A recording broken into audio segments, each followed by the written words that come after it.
You're listening to RudolfSteinerAudio.com. This is a collection of lectures by Rudolf Steiner entitled Spiritualism, Madame Blavatsky and Theosophy, an Eyewitness View of Occult History, selected and introduced by Christopher Bamford. And I'm going to begin with the prologue, which is a personal statement from the bar document for Edward Schuré. And here's a little prelude to that.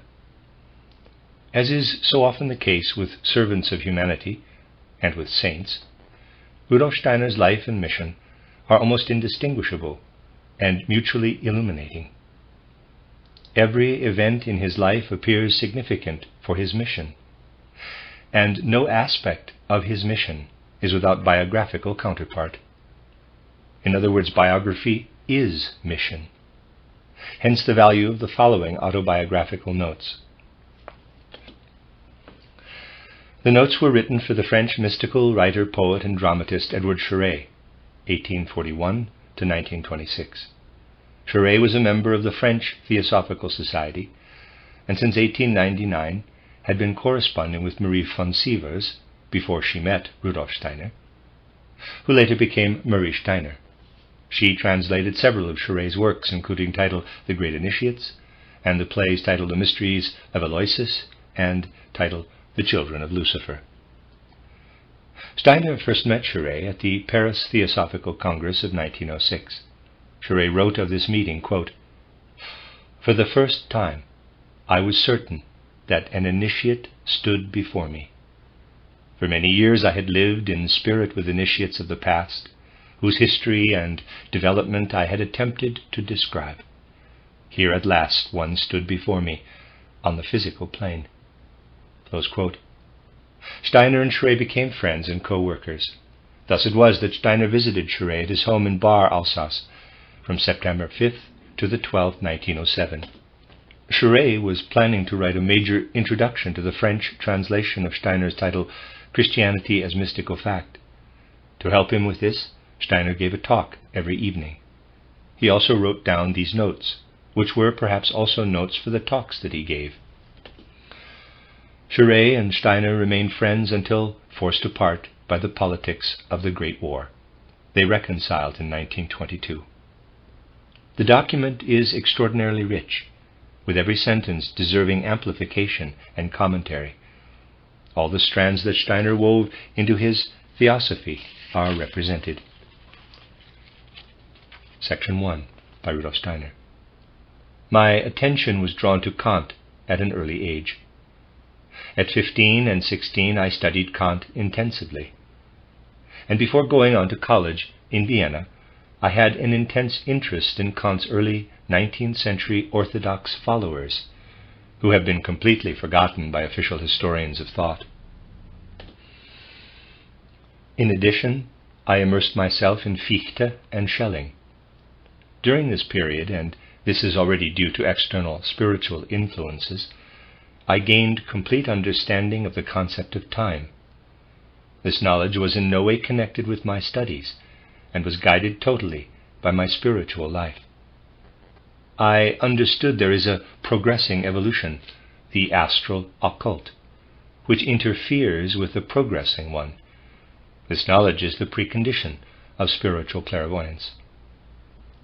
Then came acquaintance with the agent of the M, Master. Then came intensive study of Hegel. Then the study of modern philosophy as it developed from the 1850s onward in Germany, particularly the so-called theory of knowledge in all its branches.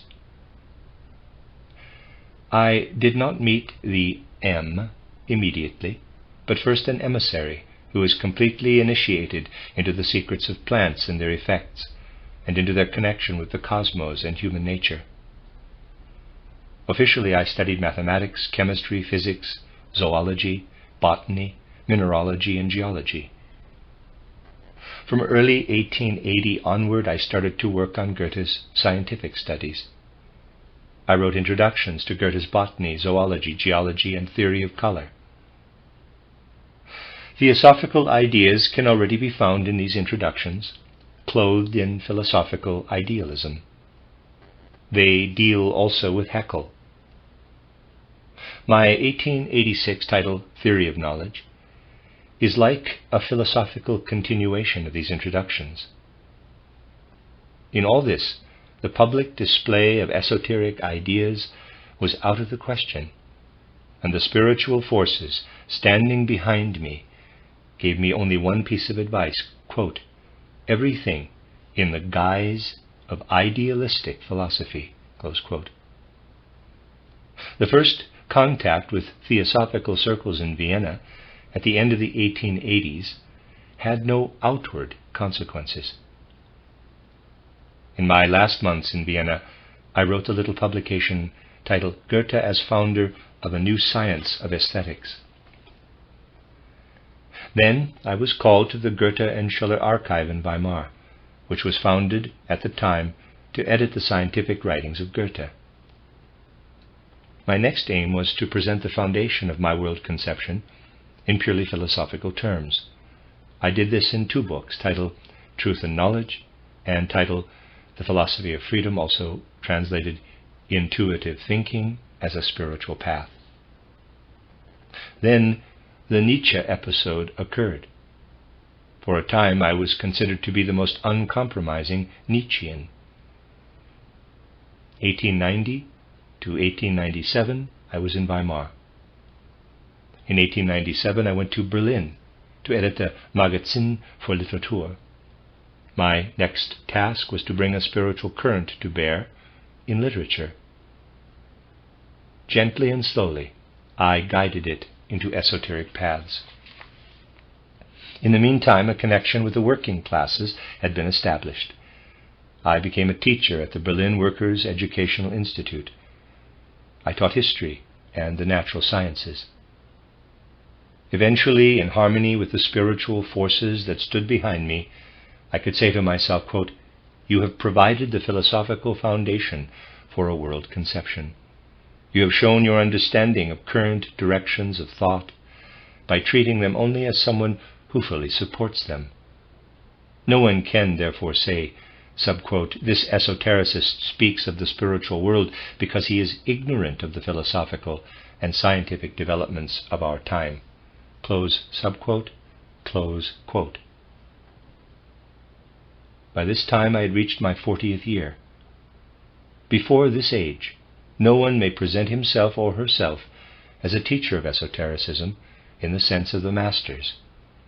Every instance of someone teaching earlier has been an error. Part 2. In the early part of the 15th century, Christian Rosenkreutz went to the East to find a balance between the initiations of the East and the West.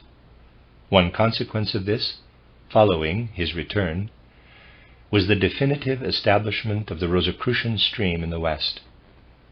In this form, Rosicrucianism was meant to be a strictly secret school for the reparation of those things that would become the public task of esotericism at the end of the 19th century, when material science would have found a provisional solution to certain problems. Christian Rosenkreutz described these problems as 1. The discovery of spectral analysis, which revealed the material constitution of the cosmos. 2.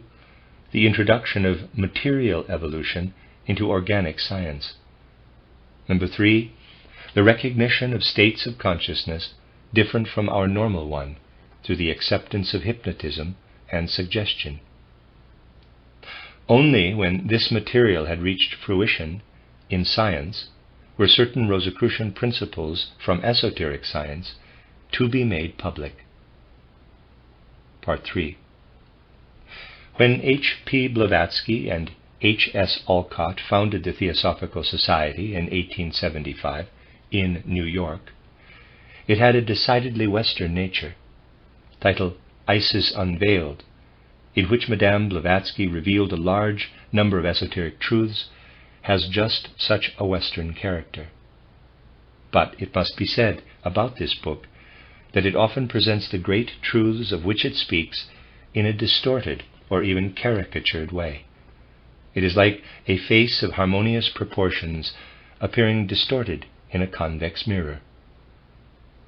The things said in title Isis Unveiled are true, but how they are said is a lopsided mirror image of the truth. They are true because the great initiates of the West, who also inspired the Rosicrucian wisdom, inspired them. The distortion arises because of the inappropriate way in which H.P. Blavatsky's soul received these truths. The educated world should have seen in this fact alone evidence that a higher source inspired these truths, for no one who rendered these truths in so distorted a manner could have created them.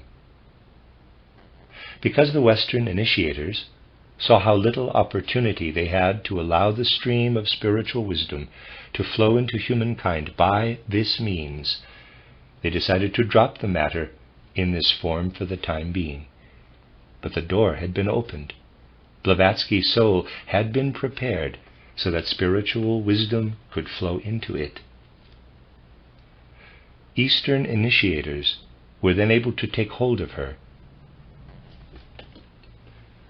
To begin with, these Eastern initiators had the best of intentions.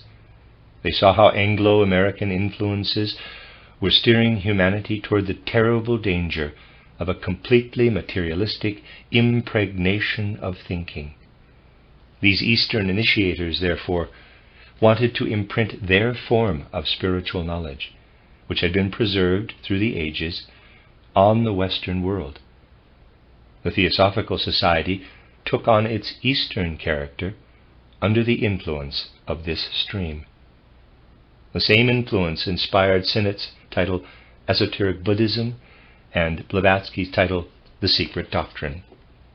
Both of these also distorted the truth. Sinnott's work distorts the high teaching of the initiators through an extraneous and inadequate philosophical intellectualism, and Blavatsky's title Secret Doctrine does the same because of her chaotic soul. The result was that both the Eastern and the Western initiators withdrew their influence in increasing measure from the official Theosophical Society, and the latter became the arena for all kinds of occult forces that distorted the great cause. There was a short phase when Annie Besant entered the stream of the initiators through her pure and elevated mentality, but this phase came to an end when Besant gave herself up to the influence of certain Indians who developed a grotesque intellectualism derived from certain philosophical teachings, German ones in particular, which they misinterpreted.